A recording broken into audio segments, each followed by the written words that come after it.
qui favorise cela. Donc, il faut être enregistré et tout. Et puis, voilà. Donc, PaySapal donne aussi des financements assez rapides. Mais alors, le problème pour ces deux-là, c'est que c'est rarement sur le long terme. On ne parle pas de 2 ans, 3 ans. C'est vraiment très souvent sur 6 mois. Certes, c'est rapide. Certes, le montant peut être, ça vous permet pour votre trésorerie de respirer. Ça permet d'avancer.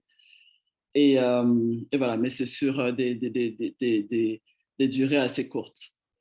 Pour le financement, même si je suis à l'Est, je me suis retournée vers l'Ouest de l'Afrique. Et les tontines. Les tontines. Pour ceux qui sont à l'Ouest de l'Afrique, vous savez que les grands-parents et arrière-grands-parents, voilà, les premiers riches, c'est comme ça qu'ils sont financés et ceux de maintenant aussi, parce que le système bancaire n'est pas très fiable. Donc, pour ceux qui ne connaissent pas la tontine, les gens se mettent en groupe pour mettre une certaine somme tous les mois et en janvier, ce sera Nelly qui va prendre l'ensemble, en février, ce sera Isabelle, ainsi de suite. Mais c'est devenu tellement structuré que vous pouvez même, comme ils disent, acheter de l'argent dans la tontine. Et ça a une très grande ampleur. Les gens peuvent lever des millions. Quand j'ai été coincée l'année dernière ici, en étant au Kenya, je vous assure que j'ai appelé mes tantes au Cameroun quelle est la tontine qui peut m'aider. Et elles ont une capacité financière, mais vraiment, pour lever pas mal. Donc, pour ceux qui sont à l'ouest, c'est quelque chose, la tontine, on peut vraiment compter dessus. Et pour le Kenya, on a à peu près une version qui y ressemble, qui s'appelle les SACO. Donc, voilà pour les tontines. Donc, ça permet une certaine rapidité et puis il y a moins de paperasse aussi et puis un gain de temps, un gain d'énergie. Parce que, comme disait Isabelle tout à l'heure, pour aller vers des financements classiques dont elle parlait, il faut être organisé, il faut avoir du temps pour rédiger tout cela et puis ça peut aussi prendre un sacré moment avant d'être attribué. En attendant, il faut trouver ces moyens de financement un peu plus rapides pour pouvoir survivre. Voilà. D'autres Merci. questions? Oui, par rapport aux obstacles que vous avez rencontrés au lancement, éventuellement, est-ce que vous avez des points à soulever, à partager? Pardon, excuse-moi, Aux Karine. obstacles, oui, pardon, excusez-moi. Par rapport aux obstacles que vous auriez pu rencontrer au début, ou même que ce soit par rapport au financement ou par rapport à l'acceptation aussi du projet, est-ce qu'il y a eu des points particuliers que vous souhaitez partager ou pas? Euh, alors, comment dire? Bah, quand on se lance dans l'entrepreneuriat, de toute façon, ce n'est jamais facile, déjà. Moi, j'ai lancé Cotiam, comme je disais, j'ai fait 2 ans ici, après je suis allée dans le Moyen-Orient. Mais c'est une fois que vous avez cette envie-là et que vous savez, on dit votre why, comme les Américains disent, votre pourquoi, le pourquoi vous voulez vraiment, ça vous tient vraiment au trip. Et puis c'est ça qui vous permet d'avancer même pendant les difficultés, mais il faut être sûr de ce qu'on veut vraiment faire. Donc c'est comme ça, j'ai lancé Cotiam avant de lancer ensuite Bayer quand j'étais revenue en 2020. Et puis avoir l'audace de monter tout pendant le Covid, ce qui n'a pas été facile. Mais finalement, c'était une bonne stratégie parce qu'il faut savoir que pendant ces temps de grosse crise, si vous savez bien manager, vous pouvez vous en sortir. Et je pense qu'on a pris des marchés pendant le Covid. Ça paraît un peu contradictoire, mais beaucoup d'entreprises qui n'étaient pas prêtes, notamment par rapport à leurs réseaux sociaux, sont tombées et qui comptaient beaucoup plus sur la présence physique, la vente en physique, en direct, sont tombées. Donc, quand nous, on arrive, il y a un trou, en fait. Mhm. Certes, c'est dur financièrement. Les gens sont à la maison, mais continuent d'acheter. Vous avez vu avec Amazon les chiffres qu'ils ont fait pour l'Europe dans le monde. Continuent à acheter, mais sauf qu'il faut changer le moyen de les atteindre. Et on a su maîtriser tout de suite les réseaux sociaux. Je pense que c'est ça qui nous a C'est ça qui nous a sauvés. Et puis, on a toujours un problème de cash flow, de trésorerie, comme n'importe quelle jeune entreprise.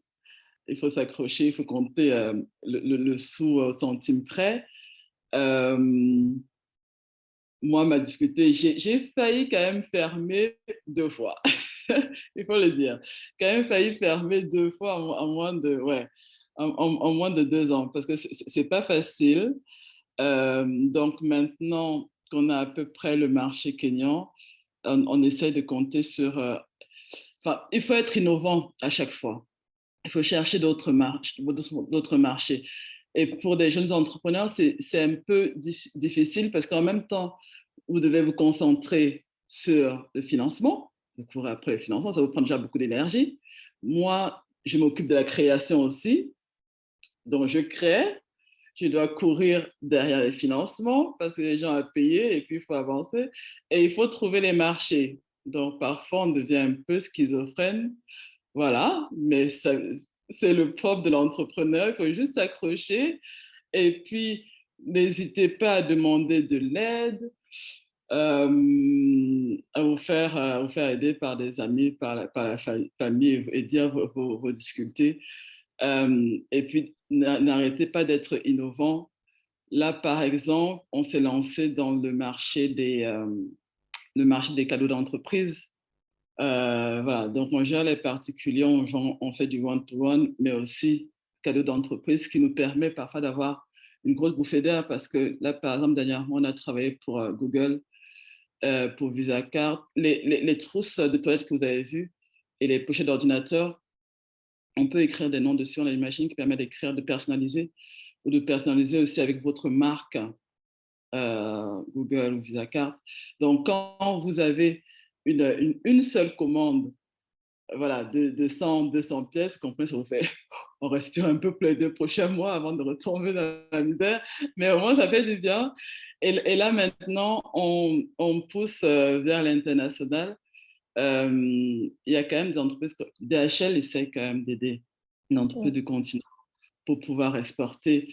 Et donc, on a un contrat d'entreprise avec DHL qui va nous permettre d'exporter à l'international. Donc, ça, ce sont les prochains, c'est le prochain objectif à atteindre. Oui, merci Mélie.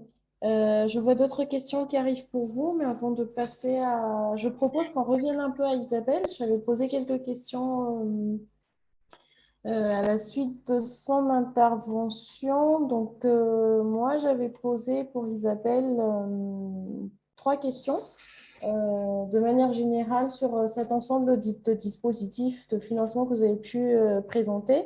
Quelles raisons pourraient être les freins, enfin des freins ou obstacles au financement d'un projet, de un. De deux, actuellement, est-ce qu'il y aurait des secteurs d'activité plus soutenus que d'autres par ces dispositifs de financement, enfin une certaine préférence peut-être aussi.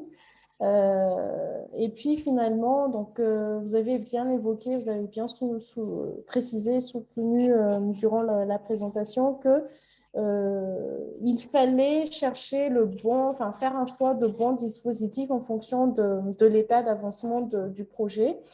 Ma question, est-ce qu'il y aurait d'autres critères éventuellement à prendre en compte par rapport à ce choix de dispositif de financement? Merci. Alors, super question. Alors, l'ensemble des dispositifs de financement que vous avez présentés, quelles raisons pourraient être... Alors, les freins au financement. Pour vous dire que la personne qui va vous financer, que ce soit au début des subventions et après des prêts, elle, ce qu'elle veut savoir, c'est est-ce que ce que je vais lui prêter va vraiment lui servir et est-ce que ça va lui permettre de changer d'échelle et est-ce que je prends des risques en la finançant. Pour qu'est-ce qu'elle va regarder? Elle va regarder votre projet. Est-ce qu'il est mature? Est-ce que... Voilà, ça c'est le classique que vous connaissez, le business plan, etc. Mais elle va aussi regarder vous, la personne, le porteur de projet. À travers le témoignage qu'on vient d'entendre, un entrepreneur, il y a des très très hauts, il y a des très très bas. La vie de tous les jours, elle est juste intense. Il faut que l'entrepreneur arrive à bien gérer sa vie perso et sa vie professionnelle. Où en est-ce que l'entrepreneur est...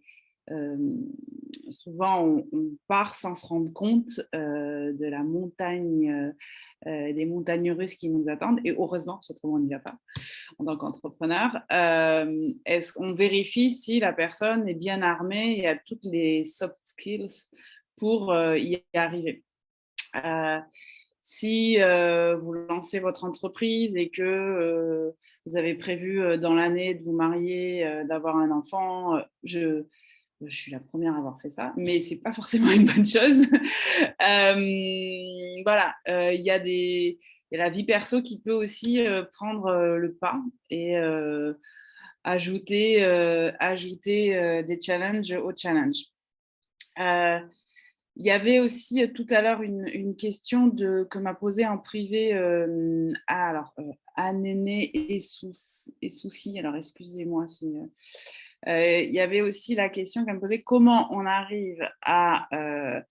on est entrepreneurs sociaux, mais en même temps, il faut qu'on soit rentable si on veut survivre à long terme. Mais en même temps, l'objectif, c'est pas juste de faire des bénéfices et d'avoir un modèle économique vertueux. Et le témoignage, tout à l'heure, on l'a vu, c'est pas évident d'arriver à cela. Et derrière, le financeur en face, comment on convainc en fait, et en lui disant oui, je vais peut-être pas faire des bénéfices tout de suite, mais ça va arriver. Alors là-dessus, il y a différents modèles. Soit le financeur, c'est son truc. Et du coup, il va vous financer parce que vous avez de l'impact social. Derrière, il va falloir expliquer quel est votre impact, quels sont vos indicateurs. Il va falloir avoir tout le jargon, votre impact sur les ODD, voilà. Et donc ça, c'est aussi costaud. Et il y a plusieurs modèles économiques possibles. J'aimerais aussi, du coup, parce que si on choisit bien son modèle économique, derrière, ça peut rassurer le financeur. Il y a souvent des modèles qui sont intéressants où vous avez d'un côté une entreprise qui est là pour générer de l'argent et à côté une association qui fait la partie impact. C'est intéressant. Après, il faut faire juste hyper attention parce que souvent, c'est deux systèmes de gouvernance et du coup, avoir du coup un projet global avec deux jambes qui se séparent, c'est des fois, il faut être vigilant. Mais c'est un excellent outil et ça permet aussi d'avoir deux casquettes et de pouvoir aller chercher des financements quand il faut, sur les casquettes associations, du côté des associations, et aller chercher aussi des financements du côté entreprise. Aujourd'hui, de plus en plus, les dispositifs font les deux et font association et entreprise. Donc, voilà, de plus en plus, on arrive à répondre à des demandes de financement en valorisant soit l'un, soit l'autre sans être obligé d'avoir deux structures distinctes. C'est vraiment pas évident d'arriver à cet équilibre-là. Mais il y a la partie des business angels qui a été évoquée tout à l'heure.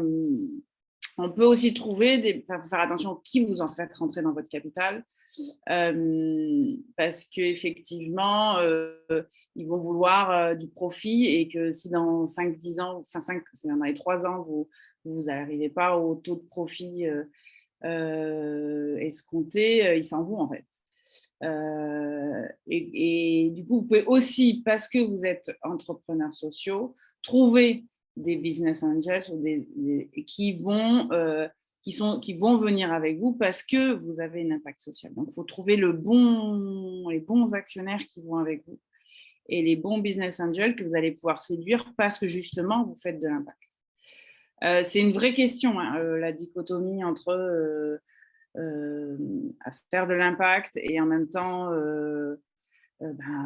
pouvoir payer ses salariés, en gros, hein, et donc du coup faire des bénéfices. Et toujours se dire, les personnes qui se lancent dans l'entrepreneuriat social sont vraiment des gens qui ont une vraie fibre et qui ont envie de faire plus du social que de l'entrepreneuriat souvent. Faire hyper attention, enfin aujourd'hui, des fois à trop vouloir faire du social, au finish on ferme parce qu'on ne peut plus payer personne en fait. Et c'est moi qui dis ça. Enfin, je viens du milieu ONG, associatif. Faites vraiment attention à cet équilibre. Des fois, il faut penser moyen terme et long terme et se dire, bon, mais même si je vends ça et c'est pas nickel, c'est pas exactement comment j'aurais aimé, peut-être que c'est mieux parce qu'au moins, ça vous permet de dégager du chiffre d'affaires et surtout du bénéfice pour pouvoir avoir du coup, derrière, un joli bilan qui va vous permettre d'avoir des financeurs et faire confiance et changer d'échelle et être plus… Voilà.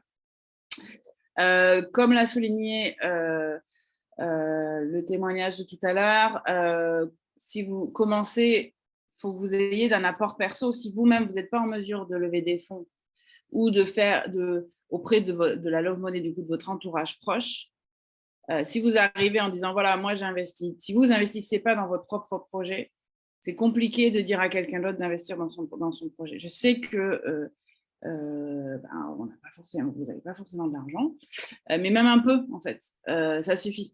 Ça, l'investisseur, il va le regarder, même la personne qui vous donne des subventions va le regarder. Et pareil, si vous arrivez à convaincre votre entourage à donner de l'argent, du coup de la love money, à votre projet, c'est que c'est là ils vont vérifier que le projet et la personnalité, elle est en mesure de porter ce projet. Parce que si vous êtes en mesure autour de vous récupérer, si personne autour de vous vous donne de l'argent pour votre projet, bon, du coup l'investisseur il va dire bon, après souvent on n'a pas forcément l'entourage qu'il faut, mais bon, c'est quand même source c'est des indicateurs. Et enfin, je l'ai dit tout à l'heure et je le redis, le concept de MVP, c'est hyper important. Commencez petit et avancez petit à petit en fait. Petit, faites des petits. Je sais pas, je peux vous donner l'exemple, je sais pas moi, de Airbnb. Airbnb, à la base, ils n'avaient pas lancé une grande plateforme qui mettait en relation des gens. À la base, ils ont loué leur propre appartement parce qu'il y avait un super congrès et du coup, ils ont proposé, tous les hôtels étaient pleins et ils ont proposé leur propre appartement à louer. Et ils ont, du coup, de cette petite expérience, ils ont échangé avec les personnes qui sont venues dans leur propre appartement, ils ont vu ce qui leur plaisait, ce qui leur plaisait pas, ils ont amélioré le produit et ils ont pu valoriser et dire, valoriser leur produit, parce qu'ils leur service, et dire, voilà, comprendre ce que le client aimait dans cette expérience, et après, du coup, le valoriser. Et petit à petit, ils ont changé d'échelle. Mais ouais, y aller étape par étape. Je pense que c'est important. Je n'ai pas répondu à toutes les questions. Karine, est-ce que tu peux me rappeler celle auquel je n'ai pas encore répondu?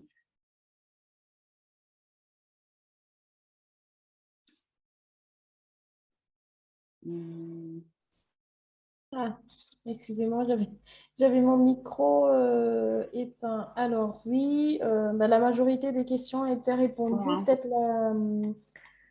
la dernière. Non, non, c'est bon. Alors, Ouais. juste que je vois la liste. Non, non, c'est bon. Ah oui, aussi, quand on est entrepreneur, on a envie d'aller vite.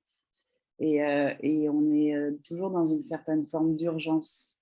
À la fois, c'est heureusement que vous avez cette énergie, parce qu'autrement, vous ne pourrez pas soulever toutes les montagnes que vous deviez soulever. Mais faites attention à vous. Faites attention à vous et à prendre du temps pour vous, si vous voulez durer dans le long terme. Gardez du temps pour vous, faites du sport et gérez votre temps. Soyez hyper carré avec tout ça. Pensez à votre famille, n'oubliez pas votre famille, votre vie perso. Si vous voulez durer dans le temps, c'est hyper important. Et de toute façon, quand vous êtes entrepreneur, vous avez toujours des urgences. Donc, il faut prioriser et il ne faut pas répondre à tout. Faut prioriser. Et pareil pour le financement. Vous ne pourrez pas répondre à toutes les opportunités. Essayez de voir, tant pis, vous ne pouvez pas répondre à tout, à tous les appels à projets, à tous les trucs qui se présentent. Peut-être essayer de dire, bon voilà, quel est celui qui correspond à moi, à mon étape où j'en suis.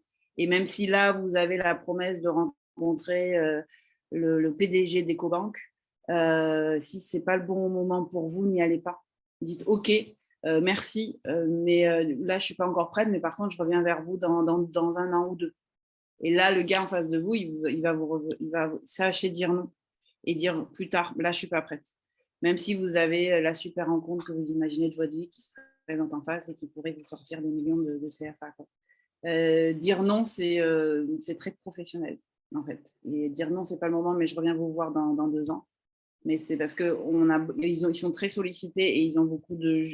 Et du coup, à chaque fois, ils font des filtres pour voir si effectivement c'est le bon moment ou pas pour la personne. Mais si vous auto-faites le filtre en question, c'est top. Et vous ne grillez pas les cartouches. Voilà. Merci Isabelle, merci. Alors là, on a déjà un peu dépassé le temps qui nous a été imparti pour ce webinaire. Je vois encore quelques questions adressées à Nelly. Je pense que nous allons clôturer le webinaire sur les réponses de ces questions-là assez rapidement. Alors, une question. Pensez-vous qu'agrandir votre affaire peut vous faire penser à passer du social au business, au modèle business classique et faire de la philanthropie en parallèle? Une autre question aussi, c'est, j'aimerais savoir, donc c'est une question toujours adressée à Nelly, je pense, oui. J'aimerais savoir comment la mobilisation des groupes de femmes a-t-elle été faite et quelles ont été les contraintes à cette phase de votre activité. Et puis, les questions de Annick, quel statut juridique semble le plus pratique pour une entreprise sociale et quel est le mode d'imposition? Alors, justement, ces 2 questions sont très intéressantes de Annen et Souci concernant passer du social au business. Et la dernière question sur comment enregistrer en fait son entreprise. Quand vous voyez ces 2 questions, vous vous rendez compte justement de notre difficulté à faire comprendre ce qu'on fait. Et pourquoi c'est difficile de trouver parfois des financements et de communiquer en fait. On dit entreprise sociale, mais on est entreprise. On fait du bénéfice. Ce n'est pas social en fait qu'il faut... oui, il y a social à côté, mais il y a surtout entreprise. Donc, ce n'est pas passer du social au business. Je suis dans le business. Je suis à 100% dans le business. Il y a une partie sociale, mais je réponds à tous les critères du business. Je suis ma comptabilité, il faut qu'on ait des bénéfices, sinon, voilà. Et concernant l'enregistrement de l'entreprise, elle sera enregistrée exactement comme n'importe quelle entreprise, en entreprise limitée, SARL ou autre. C'est exactement la même chose. Maintenant, être en entreprise sociale, même si c'est difficile, sur le long terme, ça peut payer dans le sens où en fait, la difficulté ici sera de trouver en fait votre bonne cible. Et c'est là où on a failli, où on s'est bien planté avec Cotiam au début. Ce qui m'était arrivé, c'est que j'ai failli baisser les prix des sacs en fait. Quand vous ne vendez pas, vous êtes en panique et puis voilà, parce que vous n'avez pas la bonne cible. Il y a des gens qui sont prêts à acheter au bon prix parce que vous touchez leur valeur. Il y a des gens qui sont attachés à l'écologie, il y a des gens qui sont attachés à telle ou telle valeur, qui font de votre entreprise une entreprise sociale. Maintenant, la difficulté pour vous sera de bien communiquer et de trouver cette cible particulière qui sera prête à mettre des sous dedans. Ça, c'est hyper compliqué. C'est ça qui pourra vous permettre de survivre, en fait. Moi, j'ai failli baisser et puis finalement, j'ai eu la chance de rencontrer une coach business on a gardé les prix, on a même augmenté le prix de certains sacs, en fait. Donc, il s'agit de trouver la bonne cible. Pour l'enregistrement, j'ai déjà répondu, c'est le même type d'entreprise. Et pour le groupe de femmes, moi, c'était difficile parce que comme j'étais à l'étranger, mais je connaissais déjà un peu le Kenya, donc je savais que je voulais travailler, comme je disais, avec les fibres naturelles. Et commencer avec le Kenya, c'était beaucoup plus facile parce que je connaissais déjà ce pays-là. Et je savais que dans cette grande région, les femmes sont spécialisées dans le tissage du sisal. Mais alors maintenant, il a fallu vraiment aller dans pas mal de villages, rencontrer beaucoup de groupes, voir si elles pouvaient justement remplir mon cahier de charge, c'est-à-dire tisser comme je voulais et les couleurs naturelles et tout. C'est ça qui a pris du temps. Euh, donc, on a commencé par un premier groupe de 35 femmes avant de trouver le deuxième groupe, etc. Mais ça a été vraiment, finalement, ça a été le travail le plus long, trouver ces femmes capables de faire la base de ces sacs-là. Euh, voilà, les contraintes de cette phase, voilà. Et perspective, les perspectives, c'est, comme je disais tout à l'heure, étendre le marché au continent africain, donc toucher plus d'entreprises. Nous, on se lance justement dans les cadeaux d'entreprise pour pouvoir répondre à des commandes de masse, j'ai envie de dire, et puis vendre beaucoup plus hors du continent, parce que maintenant, on a la possibilité de l'étudier avec DHL. Voilà. Merci. Et je voudrais quand même, juste un dernier truc, je me rends compte que beaucoup d'entrepreneurs ne connaissent pas en fait, parce qu'on parlait des réseaux de vente. Il y a le site Internet, OK, on vend aussi par Instagram, mais vous n'avez pas besoin de construire tout ça. Le site Internet en lui-même prend déjà un sacré temps à faire et des sous en plus. On a WhatsApp Business et beaucoup ne connaissent pas le WhatsApp Business. WhatsApp Business, eh ben, c'est gratuit. Dans votre WhatsApp, tout simplement, vous téléchargez WhatsApp Business au lieu du WhatsApp normal. Et il y a des fonctionnalités qui vous permettent de remplir les catalogues. Et donc, nous, aujourd'hui, certes, on vend beaucoup sur Instagram, mais on vend aussi beaucoup sur WhatsApp. Il suffit que quelqu'un enregistre votre numéro, qu'il sache où aller l'onglet, et puis là, tous vos produits, vous pouvez remplir les prix, les spécificités du produit et communiquer directement avec le client et faire la livraison au lieu de s'embarquer dans tout ce qui est création de sites Internet. Économiser. Il faut bien Voilà. mettre à profit toutes ces innovations digitales, en fait, aussi. Oui, mais beaucoup ne connaissent pas WhatsApp, mais il y a Oui, beaucoup de bah oui. fonctionnalités qui peuvent nous aider. Mais même via Facebook aussi, je pense qu'il y a pas mal de fonctionnalités à explorer, en tout cas via les réseaux sociaux et la digitalisation. Bon, Voilà. merci beaucoup, mesdames. Merci pour vos Merci interventions à vous. très riches. Là, je vois pas mal de nos participants qui nous remercient, qui remercient le réseau RSE et PED aussi. Je pense que ma part s'arrête là.